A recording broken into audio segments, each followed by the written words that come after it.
O, di ba? Kahit patumba-tumbahin mo yan, at makikita nyo talaga yung difference nitong dalawang ito. Patay nga yun, di ba? So, ang problema natin, kung nalagay ba natin dito, tas igagana natin, di ba? Parang nakakadumi siya. Hindi natin alam kung saan mo siya ipapatong, ganun. Look at this, guys, oh. Grabe, tingnan ninyo. Masandok ako, guys, ah. Pang malakasan ng pagsandok natin yan.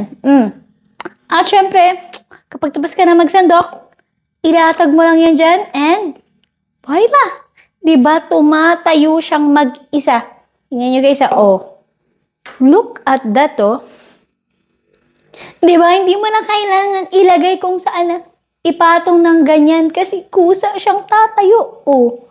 Diba, kahit patumba-tumbahin mo yan, ganun lang yan, hindi yan matutuma, hindi yan kung saan-saan malalaglag, ganun.